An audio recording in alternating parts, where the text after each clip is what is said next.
regime, or we have announcements.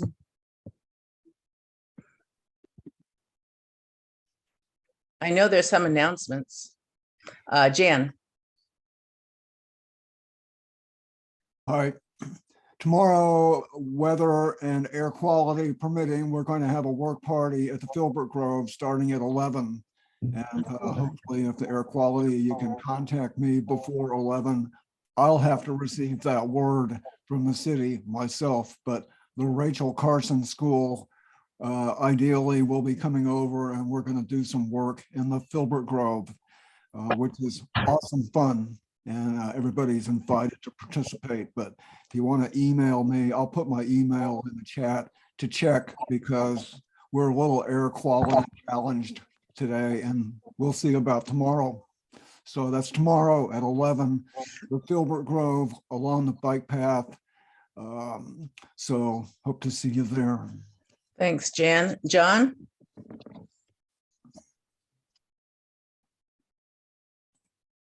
You're muted. Oh, there I am. Thank you. I failed to put one item in the agenda that I hope we can do tonight, and that is the membership has the role of affirming our board members. In our last board meeting, we appointed Jan Spencer and Beth Giroux to our board. They're names that you all should know. So there's no objection. Without having it on the agenda, I would like to make that an agenda item right after the land acknowledgement discussion. Okay, thank you. Jolene? Sorry, I said you have 3. something else. Okay. Yeah, the other one is, this is a message I'm carrying for Susan Kittleson, who's out of the state. The RRCO board is obligated to release 2 print newsletters annually, and we're planning our next one for release in December. Susan is leading the effort and is looking for 2 additional community members to assist in the production, including writing, layout, and community engagement.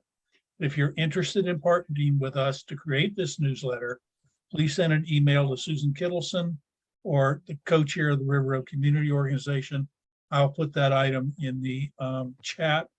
And I would also remind everybody, please sign in the chat with Charlesy so that you are a legitimate you're here today and you're a legitimate regular member. So please do that.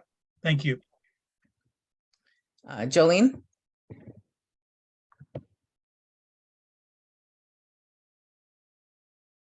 Hello.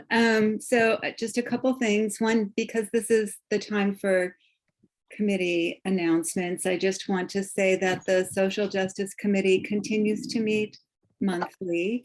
Our next meeting is Wednesday at 5 p.m. and the information in the Zoom link were in the RRCO newsletter. We're going to be talking a little more about the land acknowledgement project and also getting an update on the recent meeting at North Eugene High School with the Black Student Union. So that's exciting. And I also want to highlight that there's going to be a presentation by, hold on, sorry, I'm going to put this in the link as well, at the Museum of Natural and Cultural History on October 13th. There's a presentation by David Lewis, professor and anthropologist David Lewis. He's a member of the Confederated Tribes of the Grand Ronde. He teaches at OSU, and the title of his talk is Kalapuya Environments and History in the Southern Willamette Valley. So I'll put a link to the museum website in our chat. I thought that it was particularly relevant given our work on land acknowledgement. And that's all. Thank you. Thank you, Jolene. Charlesy, then next up, Perry. Hi. Next general meeting that RRCO has is co-sponsored with the Ready Eugene, Northwest Eugene Emergency Preparedness Group, and it will be a presentation by the Army Corps of Engineers about the condition of the 9 dams that are near Eugene and the risk of them ever breaching in the case of an earthquake or extreme saturation due to rain and flooding. And I really encourage you to show up for that and bring your questions. Actually, we would like the questions ahead of time if possible. I'm going to put in the chat a link to a briefing paper that we have on the subject that will give you some more insight as to what we're going to cover. And thank you for being there. I hope to see you there too. Bye-bye. This is a meeting that we're doing extra outreach to broader community to attend. Also, Harry. I just wanted to wish everybody a happy Columbus Day as well. I think it's important that we recognize many of our ancestors would never have been here if it wasn't for really, brave explorers. I don't know how else you identify somebody setting out on a treacherous ocean journey that they may never go back and see their family after. I think it is important to recognize those accomplishments. I also think it's important, something that gets glossed over this time of year is that in 1492, Spain also expelled every single Jewish person from the country. And, there's been a lot of horrors in the history around the world, far beyond what happens solely with the indigenous people here. And, it's especially important to me. We just had the most holy day in the Jewish faith, Yom Kippur, which is essentially the New Year. And then it's currently the Jewish holiday of Sukkot as well, which is a harvest festival. And I think, really this time of year, that's what we should all be celebrating. This is the River and Garden District. And, we should be celebrating the rich bounty that our land provides. And that's the most in touch with nature, community, and our surroundings that we can be. Thank you. Thank you, Harry. Good points. Pat, did you take your hand down?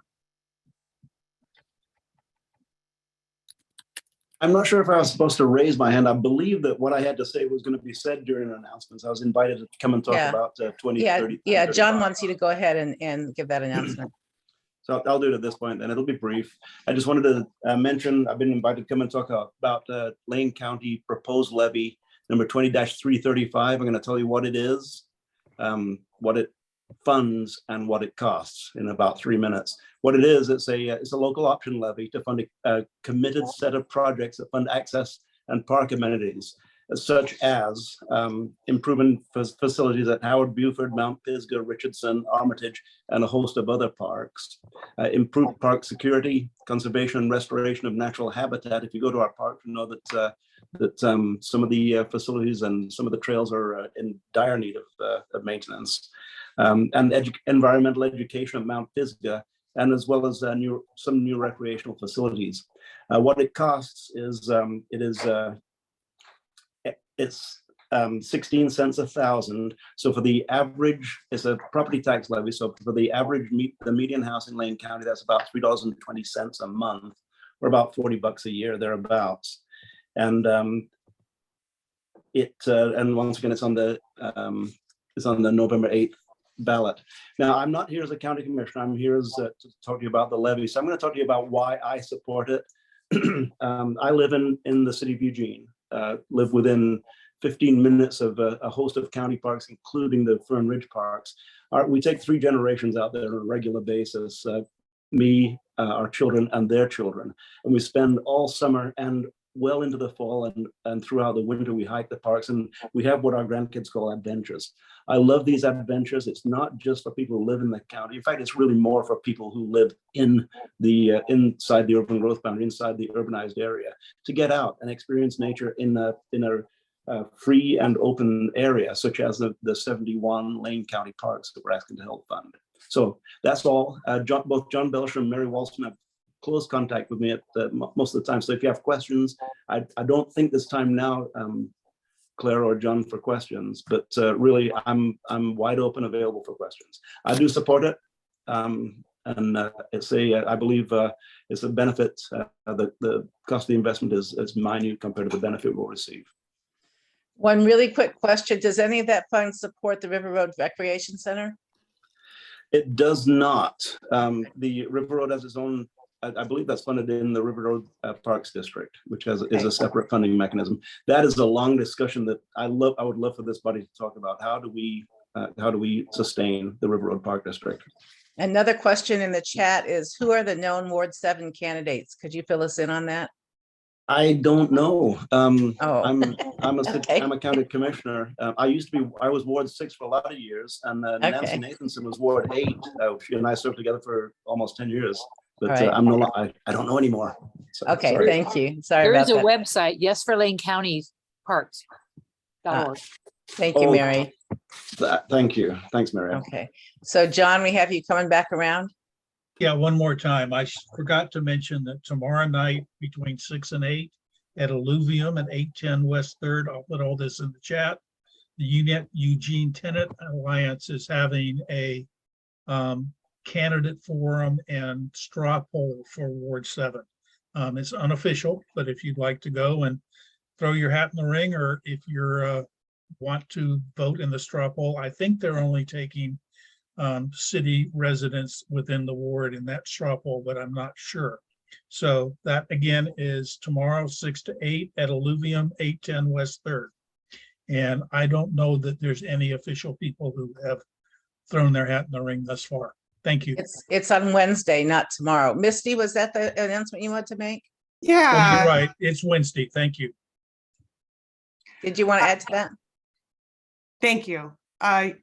Yes, it's Wednesday, October 12th at the Alluvium, and the organizers are Eugene Tenant Alliance and other community partners. It's a town hall type forum, and we'll hear from prospective city councilors. I believe Joel Eboa and Dan Isaacson have thrown their hats in the race, but we'll see who else pops up Wednesday. Hopefully more will join. Thank you. Thank you, Misty. Jan, real quick, then we gotta move on.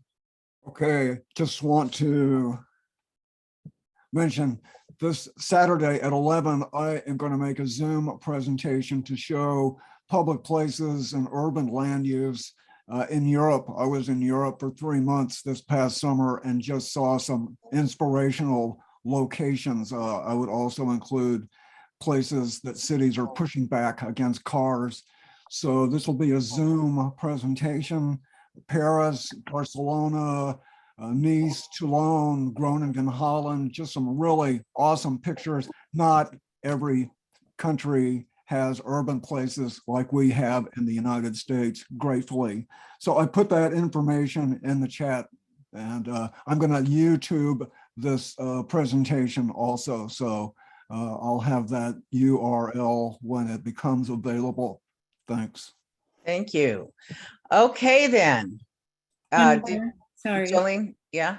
I'll put it in the chat. There is interest in gathering in person for some kind of outdoor public event related to the Zippo log, Oh. ongoing noise disturbance. And so I'm going to put the information about the upcoming city council work session in November, but also Sarah Maisie's email address. And if any of you are interested in connecting with her and helping with organizing a public noise-making event of our own, please let her know. So I'll just put all that in. Thanks. Very cool. And do you want to go ahead and segue into introducing the Social Justice Committee? Well,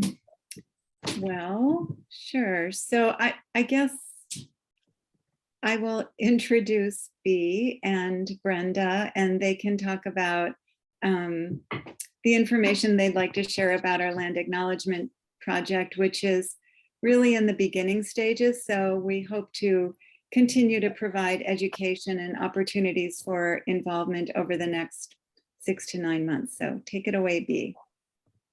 Thanks, Jolene. So I'd like to welcome you to the social justice presentation. We're recognizing and honoring the Indigenous peoples past, present, and future on this day, specifically the Kalapuya tribe of Lane County. We will also present the concept of land acknowledgement and show examples currently existing in Lane County as a possibility for the River Road Community Organization to create in the coming year.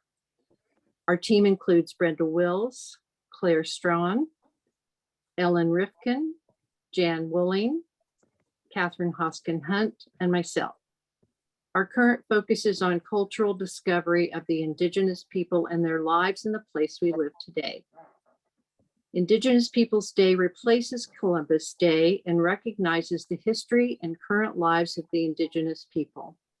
I encourage you to find our informative article on this holiday in the current River Road Community Organization e-newsletter. We invite you now to view a video segment featuring David Lewis, a member of the Confederated Tribes of Grand Ronde of Oregon, who has a PhD from the U of O and is an assistant professor of anthropology and ethnic studies at OSU. He has conducted research on Oregon tribal history for some 25 years and has many publications and an online blog, Vortex, which is chock full of fascinating history. This video clip is from a recent City Club event on changing Lane County's name to Calapooya County. But our purpose in showing it is to share with you Lewis's very brief but excellent summary on the culture and lives of the Calapooya tribe. Brenda will now share the I wonder if you might want to pause the recording. Maybe, Oh. I don't know. Oh. Okay. I just also wanted to say before I started in terms of Indigenous Peoples Day and its value to Indigenous people themselves, aside from what we can learn and need to learn. I was at a talk recently when a movie about the creation of the Calapooya mural, and Jennifer Isley, who's a member of the Paiute Shoshone people, was talking about how her grandson, who's in kindergarten, is the first person in all the generations of their family who's going to go through school and not have to hear his people erased every time we talk about Columbus Day. So that just struck me in a very personal kind of direct way. Lots of places are keeping Columbus Day along with Indigenous Peoples Day, but that issue of erasure really hit me. I'm going to read out loud now a land acknowledgement written by Dr. Brenda Brainerd, a member of the Milk Coos people and retired director of the 4J Natives program. This very straightforward acknowledgement first names the 5 bands of the Calapooya people who made their lives in our region of the Willamette Valley. Listen for the name Chiefing, the band that lived in and whose descendants live in what is now Eugene Springfield. Then you'll hear the 9 federally recognized tribes in our state. If this is your first time hearing about the tribes, it might all sound very dry. Don't try to memorize or sort out the names. Maybe shut off the video, close your eyes, and just imagine as you hear each tribal name, the countless generations of people represented by the name, all sharing a culture tied to a particular Oregon landscape they called home. In the cases of the Confederated tribes, each name actually represents several peoples with distinct languages and cultures who were forced together on one reservation at the time of displacement. As Professor Lewis said, members of the local Calapooya bands were forcibly removed in the 1850s, and for the most part, they became members of the Confederated Grand Ronde or Siletz. Okay, I'll now read what Dr. Brainerd sent us. And thanks, Brenda, for helping us with this. We acknowledge that the land upon which we gather is the traditional territory of the Chiefing, Chimafo, Chalamale, Payo, and Chompeknaw bands of Calapooya Indians, a tribe terminated in Oregon in 1956. This land is also the shared jurisdiction of these federally recognized tribes, the Confederated tribes of Coos, Lower Umpqua, and Siuslaw Indians, the Coquille Indian tribe, and the Cow Creek Band of Umpqua Indians. 3 other federally recognized tribes call Oregon home: the Burns Paiute, the Confederated Tribes of the Umatilla Indian Reservation, and the Confederated Tribes of Warm Springs. The Lima Falls and Fort Emmett Paiute Shoshone Tribe are also tribal trust lands in Oregon. So individuals from many other terminated and recognized tribes also live in our area. We want to acknowledge that the descendants of the original bands and tribes are still on this land today, and that it's important to remember that the land of Lane County remain a shared space for all people. Thank you. And Brenda Wills is going to give a little more information about our group and what we're trying to do. The name right.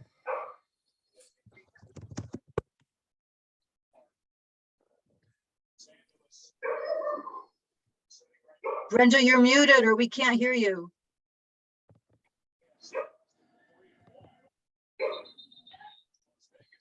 Brenda has no audio. She said that in the chat. So Brenda, yeah, I've been trying to chat with her too. Okay. Now can you hear me? Yes. Yes, Oh, good. okay, whatever I did. So you've been listening to the Land Acknowledgement Study Group from the Social Justice team. We're a committee that's committed to slowing ourselves down, although we talk really fast, to try and engage in a continuous path of learning the history of this land that we now call River Road Community, where we live. And we're learning by listening and reading and reflecting together, not just about facts, but about our own personal responses and feelings. We're engaging in ways to learn about Indigenous people, including a number of things which I will post a PDF in the chat in a few minutes that will have some hot resources, some hot links that you can click on and go. For example, you can go and learn about the Talking Stones, which we visited, or the new mural about the Kalapuya that's in Westmoreland Park. So we're committed to learning, and we'll bring back more information to you later. If our presentation has made you curious and you would like to be a part of learning with us, you are welcome to join. This group meets this Thursday at Reality Kitchen at 11 o'clock, as long as they're open and we can be outside doing, depending on the air quality. So you should call Reality Kitchen just to make sure. I'm done. Is that it? That's it. Thank you, guys. You could hear the other presentation, right? The sound cut off halfway through Daniel's presentation, through the video. And when I put it back on, it didn't come on. Okay, I know exactly what I did. I apologize completely. Okay. That presentation is in the resources I'm giving you. Right. So now we're going to turn the meeting over to John. Thank you. I apologize for not having put this in the agenda. However, I would like to have your indulgence to affirm the decision of the board to appoint 2 new board members to fill our vacancies, Beth Giroux and Jan Spencer. Without objection, let's give them a minute or so to say hi, and then we can vote on them individually. Didn't warn you either. Sorry, guys. Beth, would you like to take a minute to say hi?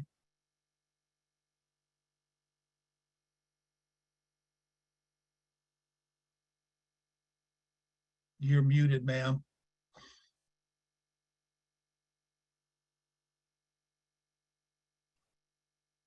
Beth, you are muted.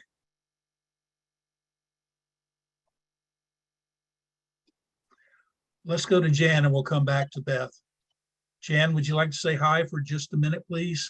Sure. Hi, I'm Jan Spencer. I've lived over here on Benjamin Street for 22 years. And I would just say my interests are social, political, ecological. I think River Road is a is an exceptional neighborhood. I'm glad to live here. And there's just, I so much appreciate so many people who care about our neighborhood, and there's always more we can do. Of course, it's just never ending. But my particular interests have to do with reducing ecological footprints. I think as a society, we're way overextended, consuming far more than the planet can sustain. And so here at my particular property, I've done a permaculture makeover. I produce a useful amount of food, energy, and rainwater collection here at my Thank you, Jan. property. Okay. Appreciate it. And Jan has been a long-term board member and hopefully coming back on the board. And Beth has the unique qualification of having been our original neighborhood chair. So Beth, are you able to log in and say hello for a minute? Can you hear me now? Yes, ma'am. Okay. I don't know what was going on. Beth Giroux, I've lived in, as I said before, we've had our business and I've lived in the River Road community since the early 70s. Have been a part off and on through the years with River Road Community Organization, and have served on a number of committees, currently on the CAC. So I really appreciate the work that's been done by the community organization over the years. Okay, thank you, ma'am. So I will put in nomination for the board the approval of Jan Spencer to be our board member. And I would ask those of you who have attended meetings within the last year and therefore are legitimate voters to use your reaction button to put a green dot in if you vote. We need a second, John. Don't If we? you wish, I suppose. It's coming from the board, but if you want a second, we should get one. Would someone like to second Jan's nomination? I'll Charles second. seconds it. Thank you. So now go to the reactions and either place a green dot on your screen for affirming and a red. We're having an interesting night. Okay, get those votes in, please.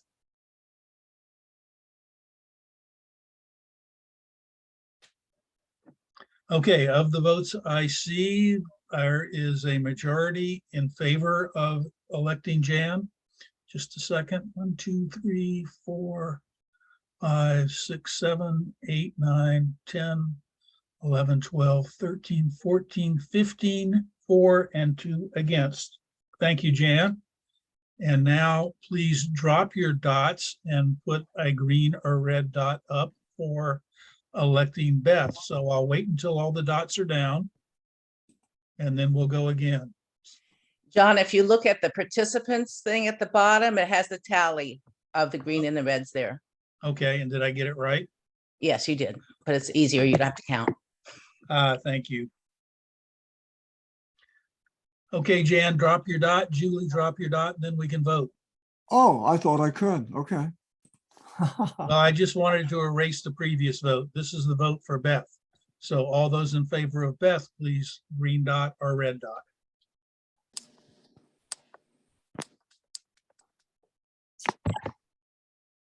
We have 17-4, 18. Okay.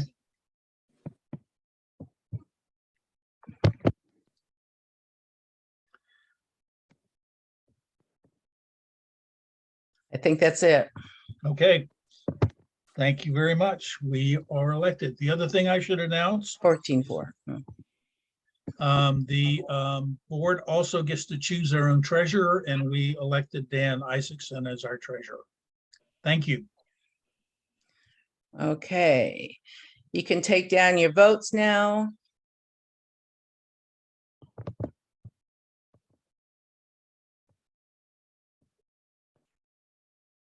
Next, John. Okay, thank you. Okay, the next thing on our agenda is a candidates forum. So We will start with the House District 13 candidates. We have both Timothy Sutherland and Nancy Nathanson available to speak tonight. Let's see, I think I'll go in reverse alphabetical order. Timothy, you have 5 minutes to introduce yourself. And then we'll go on to Nancy. Are you And ready, then, sir? wait, John, if you have questions, put them in the chat and we'll kind of Oh, manage thank you. it that way. And yeah, if you have questions for the candidates, please put them in the chat. John, is it okay with you if I pin him so that everybody sees him clearly while he's speaking? A good That would be idea. Good, thank you. You sure? I have a face for radio. Welcome, Mr. Sutherland, whenever you're ready to start. Hi, John, and thank you for giving me the opportunity to speak to your members and everybody else tuning in. I want to start off with 2 words tonight: term limits. What kind of policies might you expect from a politician without term limits after, say, 16 years? Well, you might turn a public servant into a corporate shill, someone that is supported by huge global brands. And so I don't miss any. I want to read some. Comcast, Charter Communications, Nike, Oregon Soft Drink Association, Oregon Association of Realtors, Amazon, Alaska Air, Eli Lilly, Pfizer, Portland General Electric, T-Mobile, PERS, Oregon Beverage, you get the point. Well, you might turn a public servant into a public shill, like I said. Maybe after 16 years, you might also think that there needs to be menstrual products in the boys' rooms in the schools just to appease the trans community. Maybe after 16 years, you would sponsor and pass a bill to restrict the use of tear gas by police as Antifa attacked our federal court building in Portland on a nightly basis. Now, I'll bet you my opponent would not have backed any of those in her early years as state representative. Only now, after 16 years and incredible backing of over $71,000 in donations from global brands, does she have the confidence? Does she have the confidence to push this very woke agenda? Now, since I talk to far more people in our district weekly than she does, I want to share what I believe are truths. I saw recently she voiced support for Claire Surratt, but we are not in favor of turning River Road into 2 lanes as part of a green initiative. We are not in favor of menstrual products in boys' rooms in schools, which my opponent actually supported and voted for. We are not in favor of handcuffing our law enforcement. We need strong leadership in repealing ballot measure 110 immediately. We want dangerous people incarcerated off our streets, whether they're dangerous from drugs, mental illness, or just antisocial. Oregonians are overwhelmingly not in favor of late-term abortions, which my opponent codified without a vote. Now, perhaps if she gave up 1 or more of her powerful committee appointments, and she's on 7, chairs 3, and maybe visited one of the schools or an apartment complex or a retirement community in her district, some of these truths would be obvious to her too. Now, if you have children or grandchildren in our public schools here in Eugene, I don't have to tell you how badly they're broken. They've been ignored in favor of teachers unions for far too long. They were kept out of school in spite of the science and 100% vaccinated workforce. My opponent sided with the Kate Brown shutdowns and masking until the very end and would support them again under Tina Kotek. Our schools are in desperate shape and have ranked in the bottom third since my opponent took office 16 years ago. Teachers should be as outraged as parents, but it's against the union narrative. Our administrators and politicians deny the advance of CRT and gender identity in our schools despite the overwhelming evidence. My opponent introduced her latest initiatives at a recent Northeast neighborhood meeting, which called for reduced testing in our schools and placing cameras in our forests. Now, aren't our children at least as important as our trees? Let's put some cameras in the classrooms. What happened to all the money designated to schools from the American Rescue Plan for more teachers, smaller classes, and improved ventilation systems? That might be a good question for the chair of the Revenue Committee, my opponent. As I woke up this morning and breathed in the smoke from our burning forests, I was reminded of just one more thing my opponent has failed to fix in 16 years. 1 minute, sir. Okay, all right, thank you. I'm for managing our forest instead of filming them. Too bad that this meeting is not being held in person. This can be attributed to just more hangover policies from Kate Brown and my opponent over our community. Now, 16 years is long enough. It's time for a new representative in North Eugene. Let's take back our schools, let's take back our streets, and let's take back our state. Visit sutherlandfororegon.com. Thank you, and I look forward to the question and answer session. Thank you, sir. Ms. Nathanson, you have 5 minutes. Thank you, John, and thank you, RRCO, for your many years of hosting neighborhood meetings where people get together to share their thoughts, their ideas for fixing problems, planning for the future. And thank you to everyone else who's here on this meeting tonight to participate in democracy.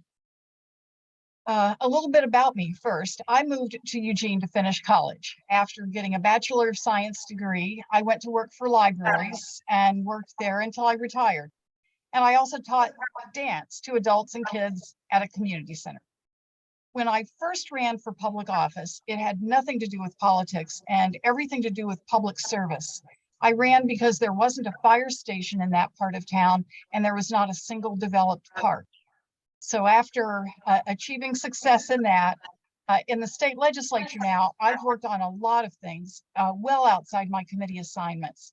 Topics where I want to help people and make a difference, like protecting seniors, consumers, and students, or making government work better. I've passed government efficiency bills, or protecting democracy. There's a long list on my website, but here are some examples to show the variety of what I've been doing. I passed legislation to get rid of onerous fees on college student debit cards, to protect seniors and vulnerable people in residential care facilities, that would be like nursing homes. I passed a bill to get a second set of eyes on dangerous prescription drugs for psychotropic drugs that were being prescribed to seniors living there, and another bill requiring more infection control after that tragic story of scabies in a nursing home in Eugene. I passed a bill to stop odometer fraud for people buying older cars. In the area of campaign finance reform, I passed a bill to bring daylight to dark money that was being spent by outside organizations to influence elections. I have led efforts for state support for local organizations projects like Looking Glass Youth Shelters, Kids Sports Civic Park, the YMCA, Food for Lane County, the McKenzie River Discovery Center. And yes, I'm very proud that I was a leader in funding the alert wildfire cameras that can save lives and help contain fires sooner. So what do I think the legislature should tackle next year? Well, mental health and addictions treatment is very, very critical. It's at the heart of homelessness and public safety, and it's absolutely tragic the number of people who have become addicted to painkillers. Homelessness, we need not only compassionate, but effective alternatives to sleeping on the street. That means wraparound services to help people get well and out of the cycle of homelessness. Things like addiction treatment, mental health supports, and skills training. We need to get more serious about water shortages and water storage and clean water, and alternative energy to address climate change, for cleaner air, and creating new jobs. For cybersecurity and ransomware, that's a really serious problem in Oregon and nationwide. There have been attacks on public schools, local governments, and law enforcement. And here in Oregon, some of the ones, this is just a selection of ones we've heard about publicly: Red Mill, Tillamook County, McMenamins, and City of Kaiser, to name just a few. Yet we have 4,000 unfilled jobs for people trained in cybersecurity. We must work on that. I have really enjoyed over the years my visits to schools, to childcare programs, food pantries, women's shelters, youth shelters, to the Lions Sight and Hearing Foundation vision screening programs for school kids. I've been to businesses making specialty lighting and making roofing parts and making and packaging granola, manufacturing electric cars. And very recently, I was at a trucking company that's using renewable diesel fuel and lowering their engine maintenance costs. 30 seconds, ma'am. Thank you. My list of contributors includes more than 150 individual local people, and also quite a few from businesses who know that I have an open door, that I will listen, be careful, and look for fair solutions. I have over 24 organization endorsements now: ironworkers, sheriffs, consumers, Planned Parenthood, organizations that protect the environment and basic rights and workers and support public education. I hope that with these few minutes, you've gotten to know a little bit about my values and the work I do, and you will get from me a commitment to fairness, like the Girl Scout law says, to make the world a better place. Thank you. Thank you, ma'am. Okay, I'm going to take the questions that I see in the chat and I will ask them of both candidates. The first one I see, and oh, by the way, I'm out of turn here as far as transportation. The discussion for the bridge, we'll handle that at the end at 8:20. Okay, the first question is, don't term limits empower lobbyists and permanent staff instead of elected representatives? Electeds won't get to accumulate knowledge. And I'll give each candidate a minute to respond, and we'll go reverse here. Nancy, you have a minute.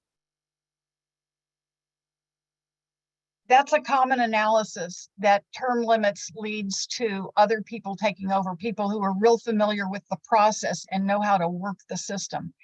And I'll tell you, it took a few years to figure out how to be most effective, how to get bills heard in a committee, how to get them passed through one chamber and passed then in a second chamber, how to do a bill that can have bipartisan support, which I've had some really good success with bipartisan support. It takes some experience, some skill, and working across the aisle. And I think that comes with time. Thank you. I have another announcement, and that is, if you were here for the senatorial debate, neither candidate is here. So we will continue with this one. So the question is, oh, I'm sorry, Mr. Sutherland, please go. I apologize.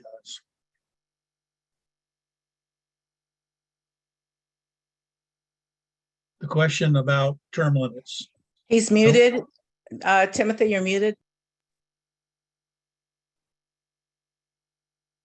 Please try How about again. now? I beg your pardon. You're good. I beg your pardon. Yes. Yeah, term limits. Yeah, well, Nancy's quite proven that she's learned how to work the system. She's been there 16 years. And yeah, we need to do this just like a Band-Aid. It all needs to be ripped right off. She says that she reaches out for bipartisan solutions and reaches across the aisle, but that's not so. The meaningful things that are going on in this state and this district right now, she didn't mention any of them in her 5 minutes. And that's homeless people. There's private ways. The ballot measure 110. I mean, Nancy needs to step up and get rid of the ballot measure 110 and help that process. It handcuffs the police officers. It leaves drug addicts in the street. So yeah, she clearly knows how to work the system. Thank you. I would encourage both candidates to try to answer the question. Okay, next question. If elected, how would you ensure the governor obeys state laws in regards to use of emergency declarations and executive orders? Mr. Sutherland. Well, I'm not a politician, and I'm not exactly sure what that process looks like, but I know that that my opponent and Kate Brown, the governor, were in lockstep through all the shutdowns. Look, if I'm lucky enough to win and Christine Drazen's lucky enough to win, me and her being in lockstep wouldn't work very well either. So there has to be stuff in place where we don't get shut down because we have a governor of one party and representatives in another, and they decide to shut us down. There needs to be some changes in that process. Thank you, Ms. Nathanson.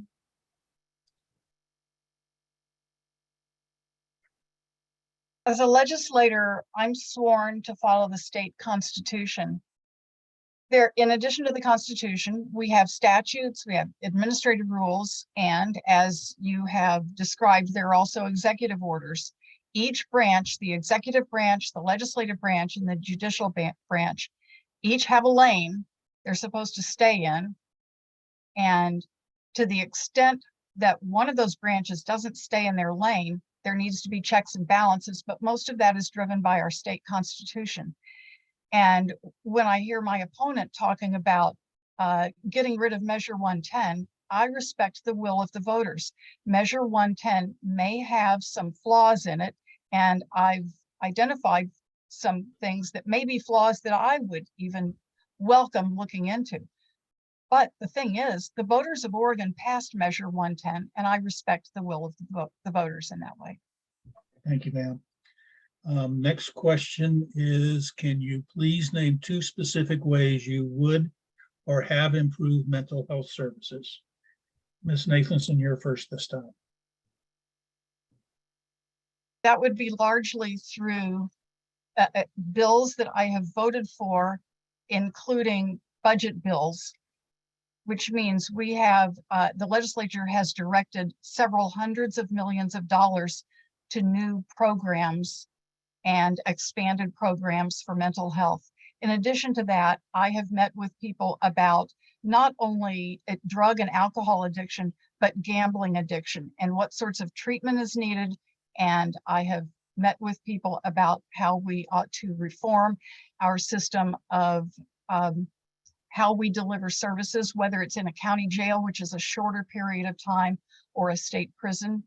And on top of that, I think people know how much I care about safe sleep sites, that housing for the homeless needs to be accompanied by appropriate mental health supports, because when we talk about people's addictions, very often, about half the time, there's an underlying mental health condition. And I think we must help people get well. Thank you, ma'am. Mr. Sutherland. Could you repeat the question? Yeah, I'm looking. Let's see. Can you please name 2 specific ways you would or have improved mental health services? Well, I'm a senior insurance representative, so this is my first foray into politics. But I can tell you that so none. We can move on to another question, if you will. Thank you, sir. The next one is, would you consider a homestead tax, that is a tax on home sales that existing residents would be exempt from, to discourage out-of-state real estate speculation? Mr. Sutherland. I'm not in favor of any kind of tax, period. In fact, Oregonians here have far too much tax burden. We're one of the heaviest taxed states anywhere. There's lots of people, if you're talking about homesteading, and I have lots of clients that have 2 homes, one here and one another place when it gets cold. So again, I'm not in favor of any kind of tax, period. Thank you, sir. Ms. Nathanson. Homestead tax. That particular idea is not one that I've had an opportunity to talk with someone about to understand it in depth. If the concern is about out-of-state real estate speculation, I certainly understand the concern. I'm also concerned, for example, about what it does to take homes off the market and offer them as vacation rentals, and then they become unavailable for our workforce to be able to have homes. So there are many aspects of housing and real estate purchase that are connected, but the extent to which a new tax would solve the problem, I would have to hear a lot more about it before I would understand how that would solve a problem, and which problem, because I think there are multiple problems driving issues in Oregon with the lack of affordable housing. Thank you. Ms. Nathanson, you will be up next for this question. If you are not in favor of taxes, I'm only reading it. How do you propose to pay for the needs of our community?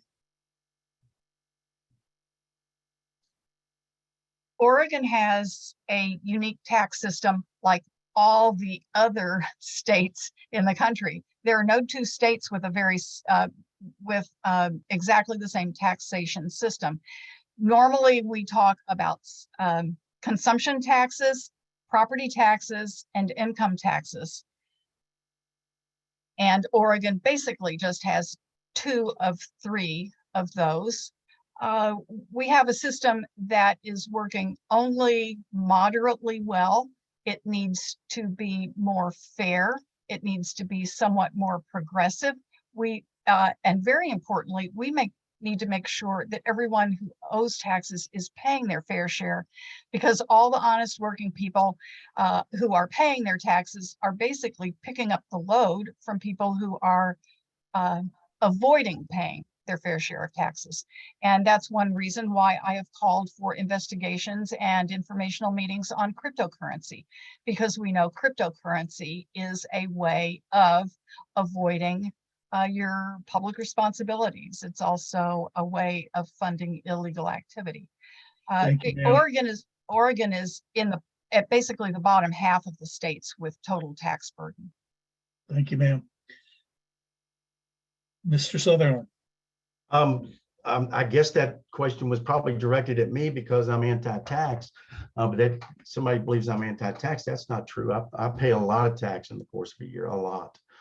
And I'm not in favor of getting rid of tax, but I can tell you one group of people that doesn't pay a tax, and that's immigrants. So look, we're driving all the tax-paying people out of the state, and we're driving all the immigrants in. So, you know, the question is yeah, we need tax, and everybody needs to be taxed fairly, but we need to be trying to attract taxpayers. Thank you. I've pretty much exhausted the questions that I've had, other than people who've asked more than once or one. So we thank you both and wish you the best of luck in the coming election. I guess that's it. Unfortunately, neither of the senatorial candidates were able to make it tonight. So we will move on to the next item on our agenda, which is a discussion about a request from the city to write a letter of support in favor of the funding for the proposed bridge over Beltline. Tricia, would you like to make your presentation? Yes. Well, good evening, everyone. Before I get started, I'm going to actually need access to share. Oh, I'm sorry. Claire, could you give her access to share the letter?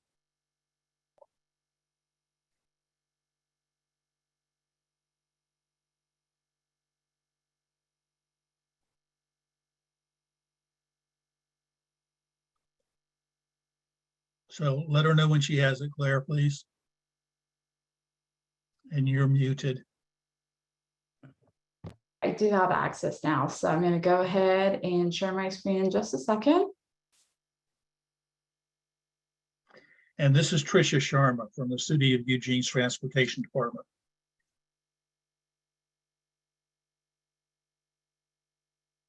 Hi, everyone. Are you guys able to see my screen just fine?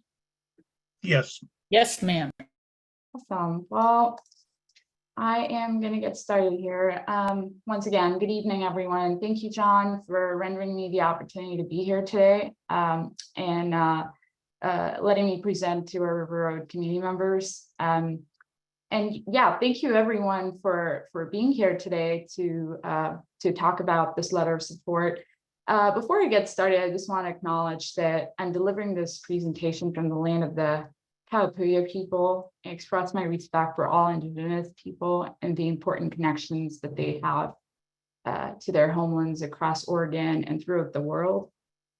My name is Tricia Sharma, and I'm a transportation planner for the City of Eugene. The agenda item I'm presenting will be fairly brief, and it's really just requesting support for River Road community organization to support the Reconnecting Communities pilot discretionary grant application for the fiscal year 2022. So the bipartisan infrastructure law bill established the new Reconnecting Communities pilot discretionary grant program with $1 billion over the next 5 years that will be allocated by the U.S. Department of Transportation.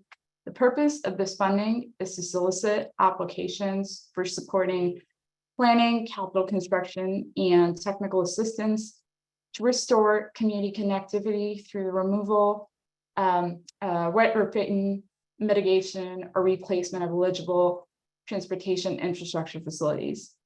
It is again the first ever federal grant program dedicated to reconnecting communities that were previously cut off from the economic opportunities by the transportation infrastructure. The city of Eugene will be applying for capital construction funding, and the scope of the grant application will include the ask for $6.5 million in construction costs for the River Road, Santa Clara bicycle and pedestrian bridge. For the capital construction grants, the US DOT expects the minimum award to be $5 million and the maximum to be $30 million. That said, the local match requirement for the capital construction grant is 20%, which will require the city of Eugene's local match to be approximately $1.3 million. To conclude, based on the pre-pandemic engineering study, the estimated construction cost for the River Road Santa Clara bicycle and pedestrian bridge will approximately be $15 million, but all things considered, we're in the middle of inflation crises. These costs can substantially change. And finally, why River Road Santa Clara pedestrian bicycle bridge? The River Road and Santa Clara communities are socially divided by the Beltline Highway, and more than me, it's the members who are present in this meeting today know that Beltline acts as a barrier to these communities. Hence, the construction of this bridge will not only enable people to utilize more active transportation options to school, work, shopping, and other destinations, but it will also serve as a shared use path and connect half of the North Eugene High School service area, which unfortunately also includes the highest underserved population of Eugene School District's 4Js. A significant barrier to community connectivity between Santa Clara and River Road includes barriers to safe mobility, access, and all in all economic development that ultimately results from the high speeds and grade separations on the Beltline Highway. As a quick reminder, this application is due October 14th, midnight. The city of Eugene hopes that the community will extend its valuable support by providing us with a letter of support to proceed with the application process for the Reconnecting Communities grant. Thank you for tuning in today. And if you do have any other questions, feel free to reach out to me or Robin Erfeld, who's the transportation planning manager for the city of Eugene. That said, my presentation is concluded. Thank you, everyone. Thank you. Let's see, how do we need to do this? Could someone make a motion to approve this letter and second it, and then we can discuss it? So I see Dan moves to approve the letter. Brenda, would you like to second?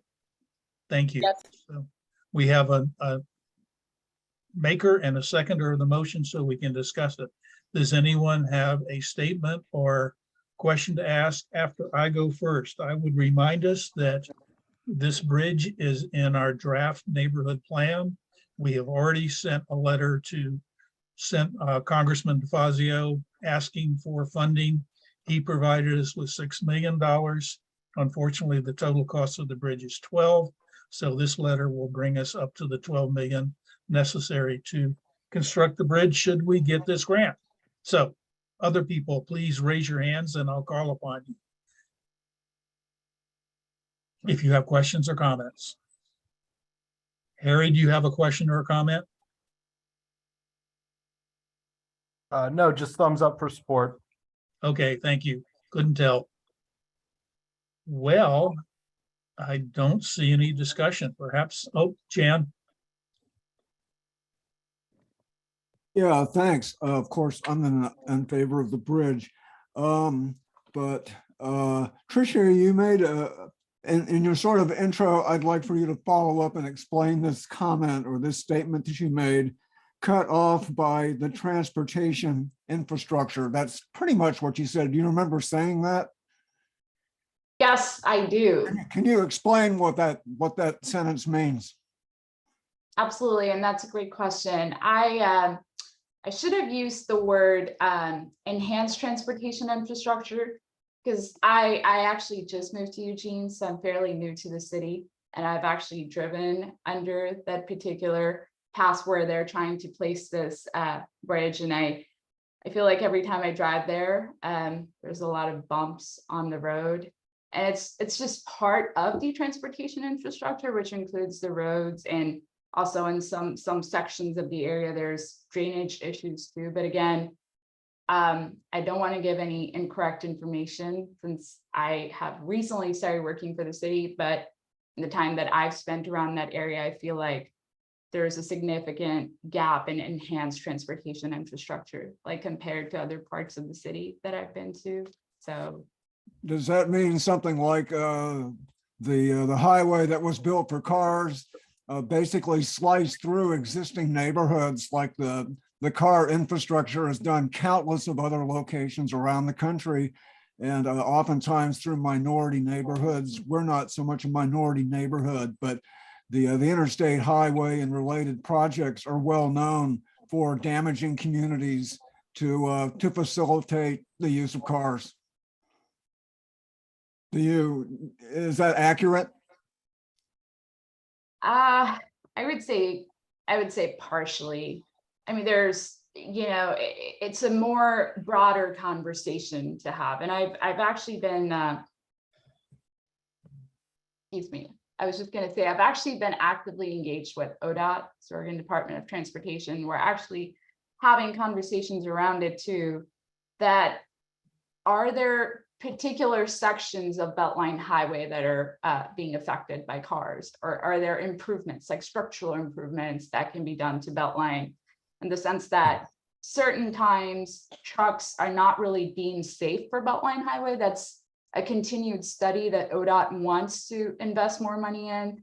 But if you really had to ask about this from a transportation planning perspective, I would say that the communities around Beltline are in more need of funding than spending the entirety of $15 million and fixing a highway. And that said, I just want to conclude that I think it's really just, it all boils down to efficiently and effectively prioritizing your community's needs. Like that's what I believe in.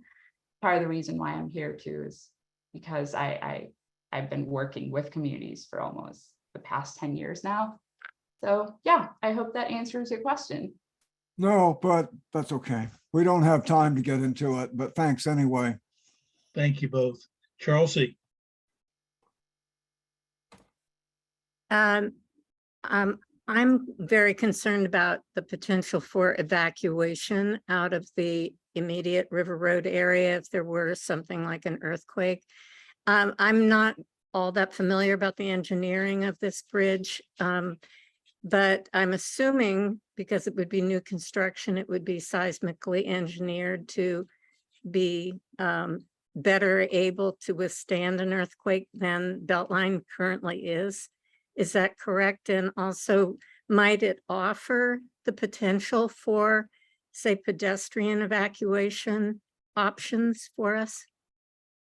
Absolutely, and that's a great question. I'm glad you brought that up. So I actually applied for a $7 million grant to basically do a structural replacement of the entirety of the bridge instead of retrofitting it or doing any improvements. I feel like it was time for us to realize, or even the city internally to realize, that the bridge needs to be replaced from its foundation. So FEMA has that particular bridge on their list of natural hazard mitigation efforts. So the city has applied for $8.5 million technically to reconstruct the bridge if we end up getting the money for it. So we're hopeful. So for clarification purposes, the bridge that you got are applying the 8.5 million is the existing Beltline Bridge as it crosses River Road? Yes. Thank you. That answer your question, Charles? Well, I'd like a chance to talk to Tricia outside of this meeting. I'd like to understand that better. Thank you. Tricia, perhaps you could put your phone number in the chat. Okay, thank you. Thank you for your answer. And Jolene. So I'm assuming in conversation with ODOT and these grant applications that the various dots are being connected. And in addition to the Beltline Bridge going over River Road, just as an FYI, and I'm sure you know this, the bridge going over the river is also considered to be in poor condition. And there's additional interest and proposals for funding for a bridge north of the Beltline, which would include pedestrian and bike access way and perhaps transit lanes as well. But I'm thinking if we're building a pedestrian bike bridge over Beltline, gosh, it would be great if that was connected somehow to the bridge going over the river also, you know, just in terms of routing and thinking about connecting those pieces. So you don't have to answer all that. I just wanted to put that out there. That's a lot of money going into that section of the roadway. Shalene, I do have a question for you, and I know we're really short on time, so I want to be mindful. But are you talking about the West 11th Avenue Bridge that's going over the Fern Ridge path, or No, different bridge that you're talking about? No, there's a proposal for a bridge north of Beltline, connecting River Road to the Delta neighborhood area. Absolutely, that's actually in the works too. I had mentioned previously, I actually met with ODOT last week, and they're having active conversations around it. Again, we're all kind of bouncing back from a pandemic, and so really ODOT is trying to designate money to areas that need more funding from a resiliency standpoint in the grand scheme of things. And I think I totally echo that, because I feel like there are areas in Eugene that need immediate attention. And that said, like, part of the reason the city brought me on is because I've been working on these applications for the last couple of years for other state agencies. And, sometimes it's really just aligning the priorities where they can work effectively and efficiently. So we're working towards it. Okay, given the shortness of time, I'm going to finish with Stefan, but I do want to add a clarifying point, and that is that the arterial bridge that's proposed across Willamette to increase capacity on Beltline does intend to provide bike ped connections as well. So Stefan, short one, please. I'd like to call the question on the motion to approve a letter to support the pedestrian bridge. Thank you. Okay, I'm going to go ahead and do that. So Tricia put her phone number in the chat if you need it. I'm going to call for the vote. John, So, yes. there was a question in the chat that makes me confused as well. Are we talking about the pedestrian bridge? Yes. That we've talked about a number of times for students? Yes. Because what I heard Tricia speaking about was the car bridge over River Road. And so that threw me. She mentioned there's also an $8.5 million grant, not this letter, to reconstruct that bridge. Yes. Okay. Thank you for the clarification. Correct, Tricia? Thank you. Okay, so we are voting on a letter to be sent to Secretary Buttigieg to support the extra $6 million to pay for the cost of the bridge that we asked for funding for before. So again, if you're a voting member of the neighborhood, please use your reactions to have a green dot if you support the letter and a red dot if you don't.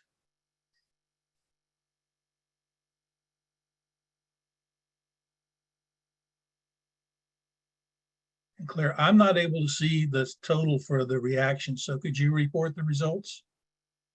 And I should raise, 16-2. Brenda's looking. okay, make it 17 16 to yes, 2. 17 yes, 2 no. Okay, thank you, everybody. We will send that letter. And that ends tonight's meeting. Thank you very much. Before we leave, I would just appreciate if you have a comment as you're checking out about how important it is to you to have these kind of candidate presentations. Just maybe you can put it in the chat if you think that's a good use of time. Or any other comment about the meeting would be good too. Good, thank you.